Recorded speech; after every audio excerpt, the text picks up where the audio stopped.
শিক্ষা প্রতিষ্ঠান খোলা না বন্ধ, গরমে হজপথ সিদ্ধান্ত। অস্থির মন্ত্রী, বৃহস্পতিবার পর্যন্ত বন্ধের নির্দেশ হাইকোর্টের।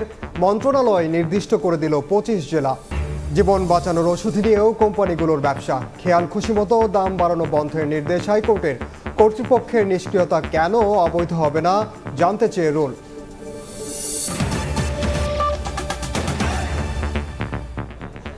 সময় সংবাদের সঙ্গে আছি আমি ওমর ইনান।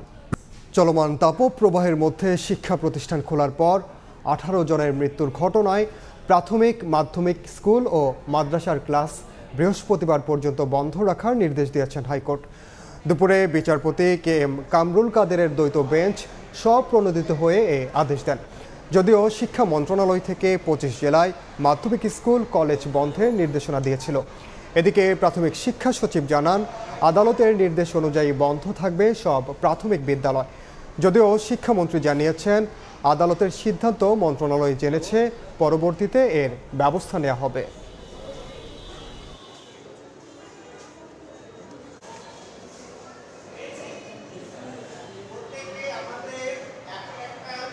ইতিমধ্যে একটা সিদ্ধান্ত দিয়েছি, তো এখন আদালত থেকে একটা এই বিষয়ে নির্দেশনা এসেছে। আমরা সেটা পর্যালোচনা করে সেটা যদি কপি আমাদের কাছে দেওয়া হয় তখন আমরা বলতে পারবো, কারণ এটা এখন পর্যন্ত সংবাদ মাধ্যমেই আছে। কোনো লিখিত নির্দেশনা পেলে আমরা সেই বিষয়ে সিদ্ধান্ত নিব যথাসময়ে।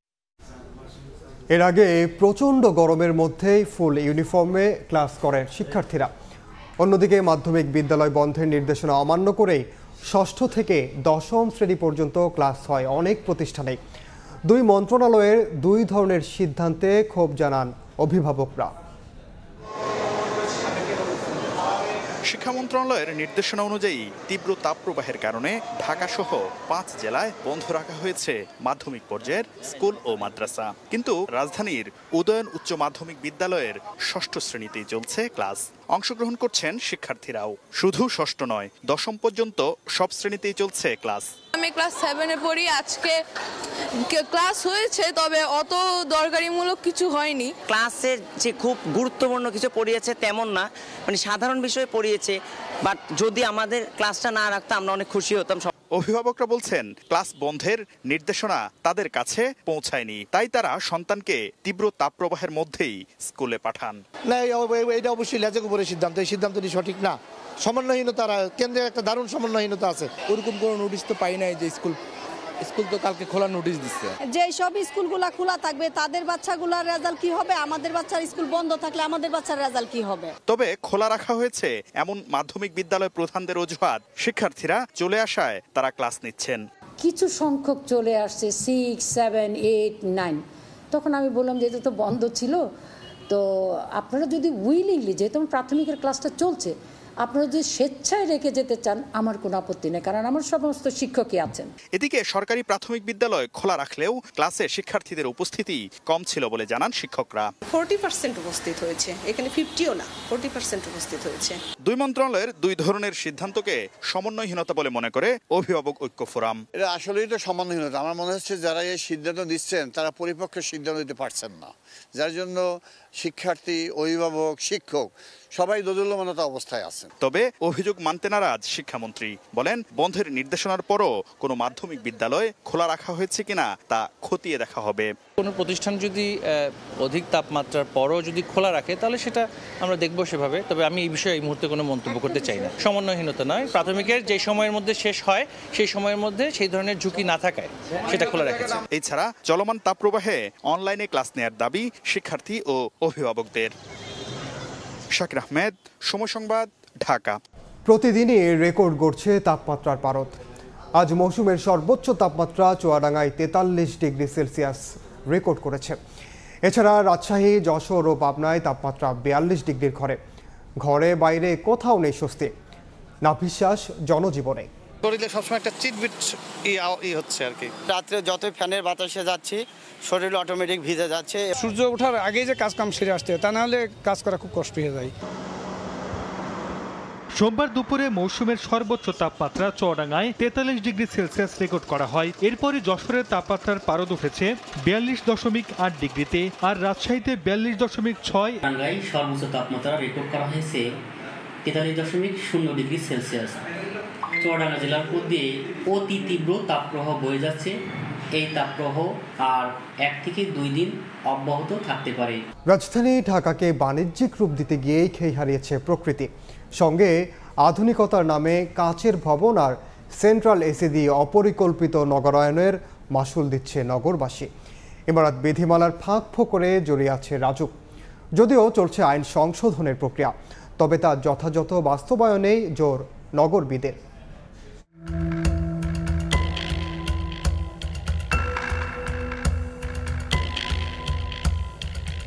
যেন অট্টালিকার ভাগার নিয়ম আছে, মানছে তাকে। যেমন ইচ্ছে তেমন করে দিনকে দিন নতুন অবয়বে ধরা দিচ্ছে ঢাকা। বাণিজ্যিকতার ছাপ নগরের প্রতিটি ইঞ্চিতে। তাই তো স্কয়ার ফিটের হিসেবে যেন বিলীন হয়েছে এই নগরের সবুজ। অট্টালিকার নামে স্বেচ্ছাচারী ইমারত নির্মাণের মাসুল দিচ্ছে নগরবাসী। অপরিকল্পিত নগরায়নে ঠাঁই হচ্ছে কাঁচের ঘর, এসির জঞ্জাল, বিপরীতে বিলীন হচ্ছে সবুজ। বড় বড় বিল্ডিং এর কারণে হিটের একটা বিষয় আছে। সব ইট পাথর থেকে আরো তাপটা অ্যাবজর্ব করে সে আবার প্রতিফলন করতেছে। বিল্ডিং বানানোর জন্য প্রতিযোগিতা চলতেছে, যার ফলে গাছপালা সব কেটে দিচ্ছে। রাজুক দায় এড়াতে পারে না, গৃহায়ণ দায় এড়াতে পারে না। তারা তো ইচ্ছা স্বাধীন মতো আপনার ডিজাইন দিচ্ছে, প্ল্যান দিচ্ছে। 37 থেকে 39 ডিগ্রি সেলসিয়াস তাপমাত্রা এপ্রিল কিংবা মে মাসে একেবারে নতুন কিছু নয়। তবে এই দফায় এসেই যেন হাসপাসের কারণ। দিশেহারা প্রাণ প্রকৃতি অপেক্ষা একটু স্বস্তির। সূর্য থেকে আসে এটাকে আমরা বলি শর্ট ওয়েভ রেডিয়েশন, আর যেটা বের হয়ে যায় এটা লং ওয়েভ রেডিয়েশন। তো শর্ট ওয়েভটা গ্লাস ভেদ করতে পারে, কিন্তু লং ওয়েভটা গ্লাস আটকা পড়ে, গ্লাসে কিছুটা আটকা পড়ে, বাধাগ্রস্ত হয়, যার জন্য এই কাচের ঘরগুলো অতিরিক্ত বেশি উত্তপ্ত হয়। গাছ যে পরিমাণ থাকার কথা ছিল না থাকার কারণে যে পরিমাণ জলীয় বাষ্পের মাধ্যমে তাপ কমার কথা ছিল সেটা হচ্ছে না। যেন অসহায় রাজুক বলছে, বর্তমান ইমারত বিধিমালা আইনে অনেকটাই হাত পা বাঁধা তাদের। তাই তো উদ্যোগ নেওয়া হয়েছে সংশোধনের। কঠোর হচ্ছেন সবুজ বাঁচাতে। যদিও তা কতখানি কাজে দিবে তা নিয়ে সংশয় নগরবিদদের। বর্তমান যে ইমারত নির্মাণ বিধিমালা রয়েছে সেখানে কাজ ঘেরা ভবনকে আইনসঙ্গতভাবে আটকানোর সুযোগ নেই। ইমারত নির্মাণ বিধিমালা সংশোধনটি চূড়ান্ত পর্যায়ে রয়েছে। যৌক্তিক মতামত অ্যাকোমোডেট করে আশা করি যে শীঘ্রই এটা গেজেট আকারে সরকার পাবলিশ করবে। দিন শেষে স্বার্থান্বেষী মহলের কাছেই কিন্তু রাজুক বলেন রাষ্ট্রবন্দী হয়ে গেছে। এখন রাষ্ট্রকে দাঁড়াতে হবে নগরের বাসযোগ্যতা সাধারণ মানুষের বেঁচে থাকার প্রশ্নে। 1 দশক আগেও আগেরকার এই এলাকাটা ছিল সবুজ আর জলে ঘেরা। তবে এখন সেখানে কনক্রিট আর কাচের এক রূঢ় বাস্তবতা, যার অধিকাংশই সরকারি ভবন। তাই বিধিমালা যতই সংশোধন হোক, এখানে প্রাণ ফেরা কতটুকু বাস্তবসম্মত সেই প্রশ্নই তুলছেন নগরবিদরা। রাশেদ লিমন, সময় সংবাদ, ঢাকা। অন্য প্রসঙ্গ, খেয়াল খুশি মতো ওষুধের দাম বাড়ানো বন্ধে স্বাস্থ্য সচিব ও ওষুধ প্রশাসনকে নির্দেশ দিয়েছেন হাইকোর্ট। 30 দিনের মধ্যে এই কোম্পানিগুলোর বিরুদ্ধে কী ব্যবস্থা নেওয়া হয়েছে তা আদালতকে জানাতে স্বাস্থ্য অধিদপ্তরের মহাপরিচালককে নির্দেশ দেওয়া হয়েছে। একই সঙ্গে দাম বৃদ্ধি রোধে কর্তৃপক্ষের নিষ্ক্রিয়তা কেন অবৈধ হবে না তা জানতে চেয়ে রুল জারি করেছেন আদালত। করোনা পরবর্তী সময়ে একরকম নিয়ম করে যেন বাড়ছে ওষুধের দাম। মোটা দাগে 3 দফায় বাড়ানো হয় ওষুধের দাম। বিশেষ করে বহুল প্রচলিত ওষুধের পাশাপাশি তুলনামূলক দামি ওষুধেরও দাম বাড়ে ধাপে ধাপে। এরই মধ্যে নতুন স্বাস্থ্যমন্ত্রী দায়িত্ব নেয়ার পরপরই ওষুধ কোম্পানিগুলোকে হুঁশিয়ারি দেন দাম কমাতে। কিন্তু তার একদিন পরই কোম্পানি মালিকদের সামনে অনেকটাই নমনীয় দেখা যায় স্বাস্থ্যমন্ত্রীকে। এ নিয়ে নানা মহল সরব হলেও আসেনি কোনো সমাধান, বরং দেখা যায় উল্টো চিত্র। ওষুধের দাম নাকি অনেক বেড়ে গেছে। আমি সাথে সাথে আমাদের ডিজি ঔষধ প্রশাসনকে ডেকে বলছি এটা কমানোর জন্য।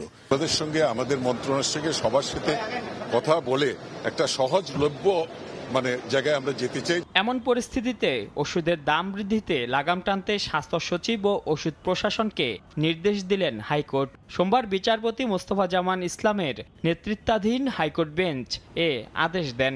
এমনকি ওষুধ কোম্পানিগুলোর বিরুদ্ধে ব্যবস্থা নিয়ে 30 দিনের মধ্যে জানাতে বলা হয়েছে স্বাস্থ্য অধিদপ্তরের মহাপরিচালককে। স্বাস্থ্য সচিব এবং স্বাস্থ্য অধিদপ্তরের মহাপরিচালক মহোদয়কে বলেছেন যে ওষুধ কোম্পানিগুলো যে নিজেদের ইচ্ছামাফিক ওষুধের মূল্য নির্ধারণ করছে সেটা বন্ধে কার্যকর পদক্ষেপ গ্রহণ করার জন্য, এবং তারা ওষুধ আইনের যে 30 ধারা লঙ্ঘন করেছে সেই লঙ্ঘন করার কারণে ফার্মাসিউটিক্যাল কোম্পানির বিরুদ্ধে আইনগত ব্যবস্থা গ্রহণ করে আগামী 30 দিনের মধ্যে মহামান্য আদালতে প্রতিবেদন দাখিল করার জন্য সুনির্দিষ্ট নির্দেশনা দিয়েছেন। এ সময় আদালত ফার্মাসিউটিক্যালস কোম্পানিগুলোকে অনুমোদনবিহীন কাঁচামাল আমদানি বন্ধেরও নির্দেশ দেন। অনুমোদন ছাড়া বিক্রি করা যাবে না বিদেশি ওষুধও। স্বাস্থ্য সচিব, ওষুধ প্রশাসনের মহাপরিচালককে এই আদেশ বাস্তবায়ন করতে বলা হয়েছে। রুলটি নিষ্পত্তি না হওয়া পর্যন্ত সকল প্রকার ফার্মাসিউটিক্যাল কোম্পানিগুলোকে বলা হয়েছে যাতে অনুমোদনবিহীনভাবে যেন তারা কাঁচামাল আমদানি না করতে পারে, এবং এই বৈদেশিক যে ওষুধগুলো আছে সেই বৈদেশিক ওষুধগুলো অনুমোদনবিহীনভাবে যেন বিক্রি করতে না পারে। এর আগে স্বেচ্ছাচারী ও আইন বহির্ভূতভাবে ওষুধ কোম্পানিগুলোর ওষুধের দাম বৃদ্ধির বৈধতা চ্যালেঞ্জ করে হাইকোর্টে রিট করে ক্যাব। রিটে যেসব কোম্পানির ওষুধের দাম ড্রাগস অ্যান্ড কসমেটিক্স অ্যাক্ট 2023-এর 30 ধারা অনুযায়ী নির্ধারণ করা হয়নি সেগুলোর কাঁচামাল আমদানি ও বিক্রির উপর নিষেধাজ্ঞা দেওয়ার নির্দেশনা চাওয়া হয়।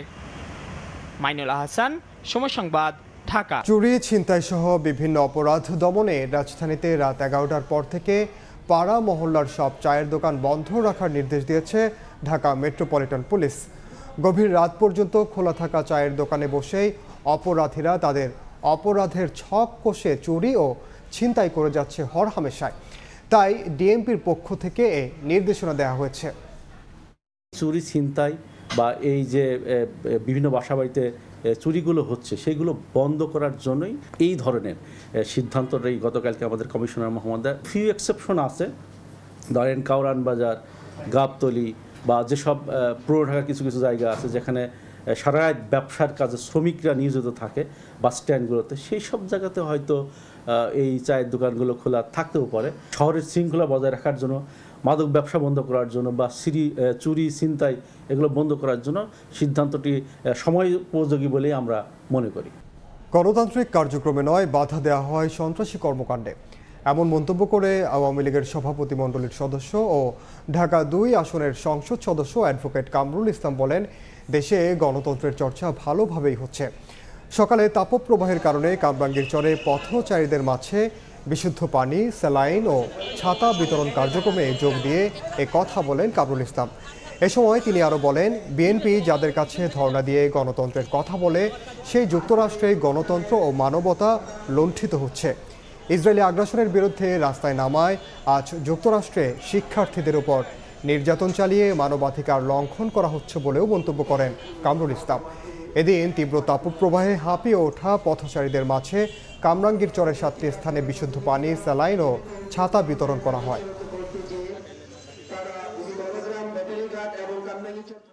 গণতান্ত্রিক অধিকার যেখানে ভোটুন সেখানে ভোটুন্ত ভূলুণ্ঠিত তাদেরই লেজে উদ্বৃত্তি করে আমাদের দেশে বিএনপি আজকে গণতন্ত্রের কথা বলে হাসি পায় তাদের এই গণতন্ত্রের কথা। আজকে আমাদের দেশে গণতান্ত্রিক কোনো কর্মকাণ্ডে বাধা দেওয়া হয় না, আমাদের দেশে বাধা দেওয়া হয় সন্ত্রাসী কর্মকাণ্ডে। যারা রাজনীতির নামে সন্ত্রাস করে, সন্ত্রাসী কর্মকাণ্ড করে, তাদের বিরুদ্ধেই আজকে আইন শৃঙ্খলা রক্ষা বাহিনী সাধারণ মানুষের জানমাল রক্ষার্থে রুখে দাঁড়ায়। আওয়ামী লীগ উন্নয়নের নামে দেশকে বিষাক্ত গ্যাসের চেম্বারে পরিণত করেছে বলে মন্তব্য করেছেন বিএনপির সিনিয়র যুগ্ম মহাসচিব রুহুল কবির রিজভী। সকালে রাজধানীর খিলগাঁওয়ে শ্রমজীবীদের মধ্যে বিশুদ্ধ পানি ও স্যালাইন বিতরণ করে এ কথা বলেন তিনি। এর আগে ফকিরাপুরে বোতলজাত পানি ও খাবার স্যালাইন বিতরণ করে ঢাকা মহানগর দক্ষিণ বিএনপির আহ্বায়ক আব্দুস সালাম বলেন, জাতীয় নির্বাচনের মতো উপজেলা নির্বাচন নিয়েও সরকার প্রহসন করছে। তথাকথিত উন্নয়নের নামে আপনি একটি গ্যাস চেম্বার, বিষাক্ত গ্যাসের চেম্বার বানিয়েছেন গোটা বাংলাদেশ। সত্যিকারই উন্নয়ন যদি হয়, সেই উন্নয়ন তো হবে মানুষকে কেন্দ্র করে, মানুষ বাঁচানো। সেই উন্নয়ন তো জনগণ দেখতে চায়নি, জনগণ একটু বুক ভরে শ্বাস নিতে চায়। নির্বাচন কমিশনকে দিয়ে কয়েক হাজার কোটি টাকা লোপাট করেছেন উপজেলা, আর উপজেলা না, এটা উপজেলা হয়ে গেছে। আপনি এটাকে জ্বালায় প্রমাণিত করেছেন। উপজেলার কোনো কাজকর্ম নাই, সব কাজ ঊর্ধ্বতন কর্মকর্তা আওয়ামী লীগের নেতারা, সব কাজ করে আওয়ামী লীগের নির্বাচিত সংসদ সদস্যরা। গ্যাস সংকটের মধ্যে সুখবর দিল বাপেক্স। নোয়াখালীর সোনাইমুড়ির অম্বরনগর গ্রামে 4 নম্বর গ্যাস কূপে খনন কাজ শুরু হয়েছে। দিনে মিলবে 10 মিলিয়ন ঘনফুট গ্যাস, যা দেশের জ্বালানি খাতে ইতিবাচক ভূমিকা রাখবে বলে আশা সংশ্লিষ্টদের। সাইফুল্লাহ কামরুলকে সঙ্গে নিয়ে আতিয়ার সজলের রিপোর্ট, ক্যামেরায় ছিলেন জুলহাস তালুকদার। দেশের তীব্র গ্যাস সংকট মোকাবিলায় দেশীয় জ্বালানির উৎস অনুসন্ধানে কাজ করছে সরকার। এ লক্ষ্যে 2023-24 সময়কালের মধ্যে সরকার 46টি কূপ অনুসন্ধান, উন্নয়ন ও ওয়ার্কওভার কূপ খননের পরিকল্পনা গ্রহণ করেছে। এর মধ্যে 24টিতে বিভিন্ন দেশি বিদেশি কোম্পানি কাজ করছে, 22টির কাজ করছে বাপেক্স। এর মধ্যে একটি এই বেগমগঞ্জ 4 ওয়েস্ট মূল্যায়ন কাম উন্নয়ন কূপ। 2 শতাধিক প্রকৌশলী ও শ্রমিক এই কর্মযজ্ঞে অংশগ্রহণ করছেন। 120 দিনে চলবে এ খনন কাজ। মূল্যায়ন কাম উন্নয়ন কূপটি 3300 মিটার গভীরতায় খনন করা হবে। এরপর বাণিজ্যিকভাবে গ্যাস উত্তোলন শুরু হবে। আর সে লক্ষ্যে দিনরাত কাজ করছেন সংশ্লিষ্টরা। প্রকল্পের আওতায় 3টি খনন কূপ ছিল, তার ভিতরে 2টা কূপ ইতিমধ্যে খনন হয়ে গেছে, এটা 3য় নম্বর কূপ। প্রতিদিন কমপক্ষে 10 মিলিয়ন ঘনফুট গ্যাস উত্তোলন করা সম্ভব হবে বলে জানায় বাপেক্স।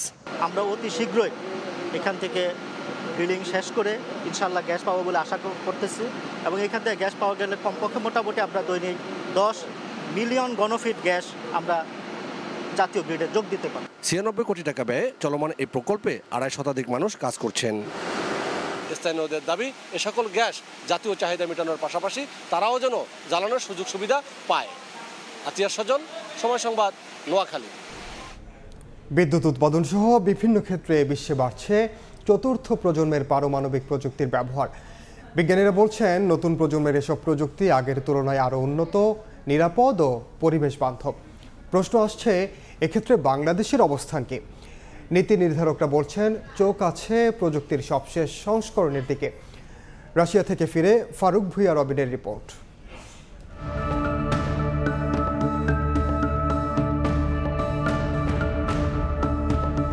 পারমাণবিক শক্তির শান্তিপূর্ণ ব্যবহারে প্রযুক্তির উন্নততর সংস্করণে চলছে নানামুখী গবেষণা, যার ফলাফল চতুর্থ প্রজন্মের প্রযুক্তি। প্ররিফ বা যুগান্তকারী নামের প্রকল্পের আওতায় রাশিয়ার সাইবেরিয়া অঞ্চলের সেভিয়ার্সকে গড়ে উঠছে 300 মেগাওয়াটের পারমাণবিক বিদ্যুৎ কেন্দ্র, যেখানে বসবে চতুর্থ প্রজন্মের রিঅ্যাক্টর ব্রেস্ট ওডি 300। নতুন প্রজন্মের পারমাণবিক প্রযুক্তির প্রয়োগে এখানে থেমে নেই রাশিয়া। দেশটির ভুলিয়ার্স্ক নিউক্লিয়ার পাওয়ার প্ল্যান্টে গিয়েও দেখা গেল কেন্দ্রটিতে চলছে 5ম ইউনিট নির্মাণের প্রস্তুতি, যেখানে বসবে চতুর্থ প্রজন্মের রিঅ্যাক্টর BN-1200, আর তা উৎপাদনে আসার কথা 2032 সাল নাগাদ। সম্প্রতি রাশিয়ার সোচিতে অনুষ্ঠিত অ্যাটম এক্সপোর মূল বার্তা ছিল চতুর্থ প্রজন্মের পারমাণবিক প্রযুক্তির বিকাশ। প্রশ্ন আসে, এমন কি বিশেষত্ব আছে এতে যা বিশ্বকে দেবে নতুন কিছু?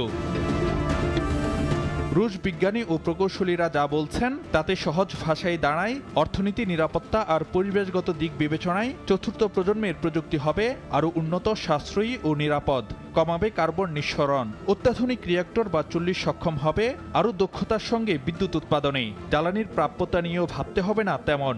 There is a criteria which is aimed for the future development of the nuclear energy, and this is criteria is set according to environmental impact, economically benefits, safety in the first place.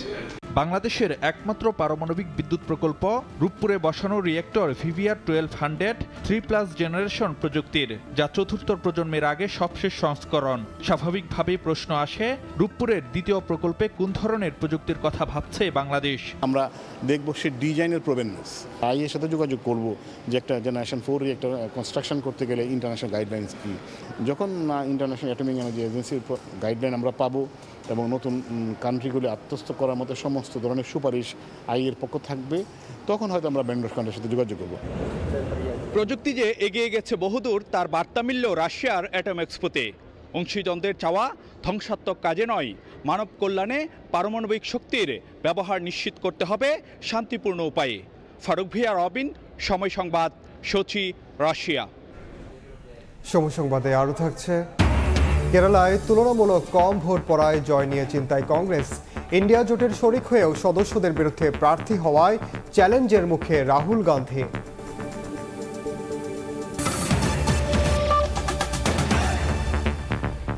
বাংলাদেশের বিশেষ করে রাজশাহীর আম অত্যন্ত পছন্দ বলে তা আমদানি করতে চায় চীন।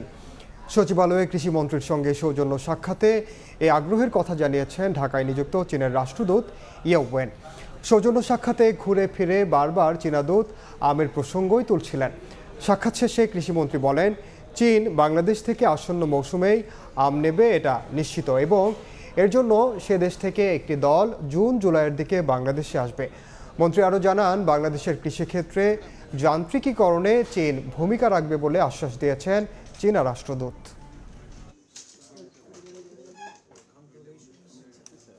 বিভিন্ন ক্ষেত্রে টেকনিক্যাল সাপোর্টের বিষয় ওনারা আরও বাড়াবে, বিশেষ করে কৃষিক্ষেত্রে। আমরা অনেক মেশিনারি তাদের দেশ থেকে কিন্তু আমরা আনি, সেটা আর বাড়াবে। আর আমাদের দেশ থেকে তারা আম আমদানি করবে, আম নিয়ে যাবে। মিষ্টি আমের জন্য তারা খুবই উৎসাহী। আমরা হারভেস্টার চাই, আমরা পাওয়ার টিলার চাই, আমাদের যেগুলো প্রয়োজন উৎপাদন বৃদ্ধির জন্য এবং সেটা ডিসকাউন্ট প্রাইসে যাতে পাই, সেটার জন্য তারা আমাদেরকে সাহায্য করবে। এবারের ঈদ উল আজহা সামনে রেখে ব্যস্ত খামারিরা। কোরবানির জন্য প্রস্তুত করা হচ্ছে গবাদি পশু। এরই মধ্যে অনেক খামারে শুরু হয়েছে অগ্রিম বেচা কেনাও।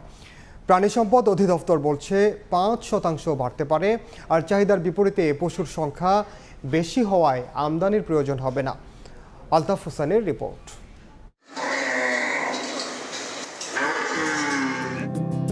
এবার কুরবানির বেচাকেনা আকর্ষণীয় করতে গবাদি পশুর নাম রাখা হয়েছে রঙিন পর্দার তারকাদের নামে। ডিগবাজিদের জন্য নাম রাখা হয়েছে জায়েদ খান, ওটা হলো ডিপজল, আর এটা হলো সাবেক খান। সুন্দর গোলগাল, এবং সবাই আদর করে বিধা আমরা নাম দিয়েছি পরিমণি। খাবার, পানি আর পরম আদর যত্ন করে পরিচর্যা করা হচ্ছে শাকিব খান, জায়েদ খান, পরিমণি ও ডিপজলকে। আসন্ন কোরবানির জন্য প্রস্তুত করা হয়েছে তাদেরকে। প্রতি বছরের মতো এবারও বিভিন্ন জাতের গরু মহিষের সমারোহ দেখা যাচ্ছে খামারগুলোতে। রাজধানীর কেরানীগঞ্জের এই খামারটিতে আসন্ন কোরবানি উপলক্ষে প্রস্তুত করা হয়েছে 3000-এর বেশি গবাদি পশু। গত বছর এই সংখ্যাটি ছিল 2000-এর মতো। খামারিদের ধারণা, এবার কুরবানিতে পশুর চাহিদা থাকবে বেশি। গত বছর কিন্তু প্রায় 2000+ আমরা গরু সেল করছিলাম, আর আমরা ঈদের ঠিক 15 দিন আগেই মোটামুটি 100% আমরা সোল্ড করে ফেলছি। ইনশাল্লাহ আমরা আমাদের সব গরুগুলো সেল করে দিতে পারবো। খামারগুলোতে সবচেয়ে বেশি দেখা মিলছে শাহিওয়াল জাতের গরু, তবে চাহিদার কথা চিন্তা করে রাখা হয়েছে দেশি জাতের গরুও। 1 থেকে শুরু করে 8 লাখ টাকা মূল্যের গরুও মিলছে খামারগুলোতে। ইতোমধ্যেই অনেক ক্রেতা খামারে এসে অগ্রিম কিনে রাখছেন পছন্দের কোরবানির পশু, তবে দাম বৃদ্ধির অভিযোগ তাদের। 3টা গরু কিনছি আর কি, আমার গ্রামের বাড়ির জন্য একটা, ঢাকার যেখানে থাকি সেখানকার জন্য 2টা। প্রাইসটা মনে হচ্ছে একটু বেড়ে যেতে পারে শেষের দিকে, তো এই জন্য আগে থেকে একটু ভালো গরু চুজ করে রাখতেছি। দেশে দিন দিন বাড়ছে কোরবানির পশুর চাহিদা, সেই সঙ্গে বেড়েছে এর সংখ্যাও। তাই কোরবানির জন্য আমদানির প্রয়োজন হবে না বলে জানান প্রাণী সম্পদ অধিদপ্তরের শীর্ষ কর্মকর্তা। আর দাম নিয়ে বাজারে যাতে অস্থিরতা তৈরি না হয় সেজন্য নজরদারি থাকবে বলেও জানান তিনি। বাজারে যখন একটু দাম বৃদ্ধি থাকে তখন মানুষ কিন্তু কোরবানির সংখ্যা কমায় দেয়, আবার যখন দাম অনেক কমে যায় তখন অনেক পশু জবাই করে আননেসেসারিলি। সুতরাং আমাদের যেটুক প্রয়োজন ন্যায্যতা সেটুক প্রস্তুতি আমাদের আছে, বাহির থেকে একটা পশু আনা প্রয়োজন নেই। প্রাণী সম্পদ অধিদপ্তরের তথ্য, গত বছর কোরবানির 1,03,94,000 গবাদি পশুর চাহিদার বিপরীতে প্রস্তুত করা হয়েছিল 1,25,35,000-এর বেশি গবাদি পশু। এবার গতবারের চেয়ে চাহিদা বাড়বে 5% বেশি। আলতাফ হোসাইন, সময় সংবাদ, ঢাকা। সমুদ্র সম্পদের যৌক্তিক ব্যবহার নিশ্চিত করে ভবিষ্যৎ প্রজন্মের জন্য সংরক্ষণ করার আহ্বান জানিয়েছেন নৌবাহিনী প্রধান এম নাজমুল হাসান। বলেন, টেকসই বিনিয়োগ ও নীতি উন্নয়নের সুযোগ চিহ্নিত করার মাধ্যমে বাংলাদেশের অর্থনীতি প্রবৃদ্ধির পথ প্রশস্ত করা সম্ভব। দুপুরে জাতীয় বিজ্ঞান ও প্রযুক্তি কমপ্লেক্সে বঙ্গবন্ধু শেখ মুজিবুর রহমান মেরিটাইম ইউনিভার্সিটিতে আয়োজিত sustainable ocean economy advancing Bangladesh blue growth শীর্ষক সেমিনারে কথা বলেন তিনি। এ সময় বাংলাদেশকে সমর্থন করার জন্য প্রতিবেশী দেশগুলোকে ধন্যবাদ জানান নৌবাহিনী প্রধান। বিশেষ অতিথি হিসেবে উপস্থিত ছিলেন বাংলাদেশে নিযুক্ত জাপানের রাষ্ট্রদূত Iwama Kiminori. Today, our oceans face unprecedented challenges, while our dependence on the ocean has never been greater. It is crucial that we unite our efforts to ensure the rational utilization of ocean resources and preserve them for future generations. By participating in dialogues, sharing best practices, and identifying opportunities for sustainable investment and policy development, we can pave the way for the blue growth trajectory of Bangladesh. বিশ্বে অতিমাত্রায় plastic দূষণ কমিয়ে আনতে কানাডার অটোয়াতে চলমান জাতিসংঘের পরিবেশ সম্মেলনে বৈশ্বিক চুক্তির ওপর জোর দিচ্ছে বাংলাদেশ। জলবায়ু পরিবর্তনে ক্ষতিগ্রস্ত দেশগুলোকে সঙ্গে নিয়ে বৈশ্বিক চুক্তি করার আহ্বান জানান পরিবেশ ও বনমন্ত্রী। কানাডা থেকে বিস্তারিত জানাচ্ছেন প্রসূন আশিস।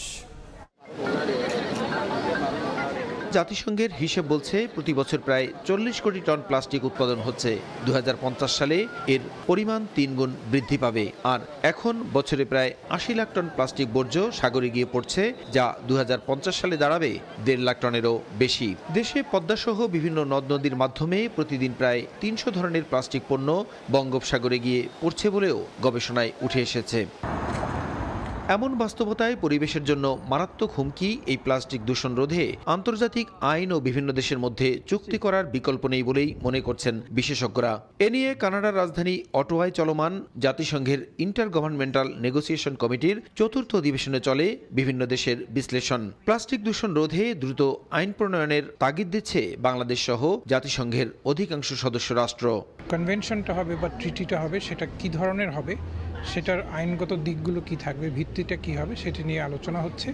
এর মাধ্যমে একটি কনভেনশন তৈরি হবে। এদিকে দূষণ রোধে ক্ষতিগ্রস্ত দেশগুলোকে পাশে নিয়েই উন্নত দেশের প্রতি চাপ সৃষ্টির কথা বলেন পরিবেশ ও বনমন্ত্রী। আমাদের 1.5 ডিগ্রি সেলসিয়াস গোল আছে ক্লাইমেট চেঞ্জে, সেটার সাথে অ্যালাইন করে আমরা কি কি পদক্ষেপ নিতে পারি এবং সেই পদক্ষেপগুলো যেন আমাদের গ্লোবাল প্লাস্টিক ট্রিটির ফাইনাল ইয়াতে থাকে। ভয়াবহ প্লাস্টিক দূষণ রোধে দেশীয় ও আন্তর্জাতিক আইন প্রণয়নের পাশাপাশি পরিবেশ সম্মেলনে সবচেয়ে বেশি গুরুত্ব দেওয়া হয় প্লাস্টিক পণ্য ব্যবহারে জনসচেতনতা বৃদ্ধির উপর। কানাডার রাজধানী অটোয়ায় অনুষ্ঠিত এবারের সম্মেলনে যে আলোচনা হলো, এরই ভিত্তিতে আগামী সম্মেলনে বিশ্বব্যাপী প্লাস্টিক দূষণ রোধে সকল দেশের সমর্থনেই একটি আন্তর্জাতিক চুক্তি প্রণয়নের লক্ষ্য নিয়েছে জাতিসংঘ। কানাডার রাজধানী অটোয়া থেকে প্রসূন আশিস, সময় সংবাদ। ভারতের লোকসভা নির্বাচনের খবর। কেরালায় রাহুল গান্ধীর জয় নিয়ে চিন্তায় কংগ্রেস। গতবারের চেয়েও কম ভোট পড়ায় এই চিন্তা করছেন দলের হাইকমান্ড। ইন্ডিয়া জোটের শরিক হলেও দুই শরিকের লড়াই রাহুলকে তীব্র চ্যালেঞ্জে ফেলছে বলেও মনে করেন অনেকেই। তবে সমর্থকরা বলছেন রাহুল গান্ধীর জয় নিশ্চিত। বিস্তারিত জানাচ্ছেন সুব্রত আচার্য, ছবি তুলেছেন বিশ্বজিৎ দাস। জটিল একটি রাজনৈতিক সমীকরণ রয়েছে এই কেরালার রাহুল গান্ধীর লোকসভার আসন জুড়ে। অনেকে বলছেন যে রাহুল গান্ধী এবার জিতবেন, ভোটের ব্যবধানটা গতবারের থেকে কমবে। কিন্তু রাহুল গান্ধীর বিরুদ্ধে, অর্থাৎ একজন নির্বাচিত লোকসভার সাংসদ সদস্য হিসেবে গত 5 বছরে তিনি এই ওয়ানডে কেন্দ্রতে মাত্র 9 বার এসেছেন।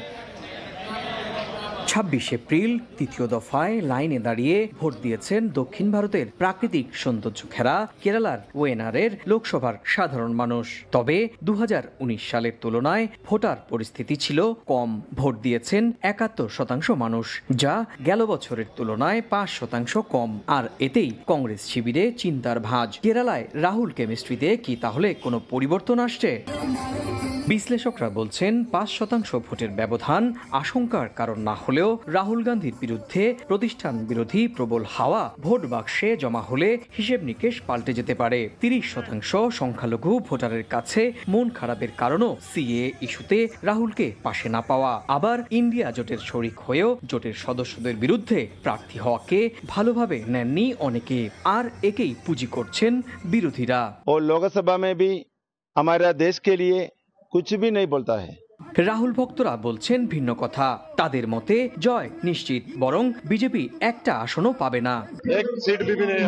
শেষ মুহূর্তে জয়ের হাসি কে হাসবেন সেটা জানা যাবে 4 জুনই। তবে এবার কঠিন প্রতিদ্বন্দ্বী বাম প্রার্থী, প্রতিষ্ঠান বিরোধী হাওয়াও এবং ভোটের হার কম হওয়ার কারণেই এবার রাহুলকেও পড়তে হতে পারে তীব্র চ্যালেঞ্জের মুখে, বলছেন ওয়েনারের স্থানীয় রাজনৈতিক মহল। সুব্রত আচার্য, সময় সংবাদ, কেরালা, ভারত। এ পর্যায়ে শীর্ষ সংবাদগুলো জানিয়ে দিচ্ছি আরেকবার। শিক্ষা প্রতিষ্ঠান খোলা না বন্ধ, গরমে হচপচ সিদ্ধান্ত অস্থির মন্ত্রী। বৃহস্পতিবার পর্যন্ত বন্ধের নির্দেশ হাইকোর্টের, মন্ত্রণালয় নির্দিষ্ট করে দিল 25 জেলা। এই ছিল সময় সংবাদে। বাংলার সময়ের সঙ্গে থাকবেন সহকর্মী মার্জিয়া শ্রেয়া। ধন্যবাদ ইনা। বাংলা সময় নিয়ে ফিরছি কিছুক্ষণ পর, সঙ্গেই থাকুন সময়ের।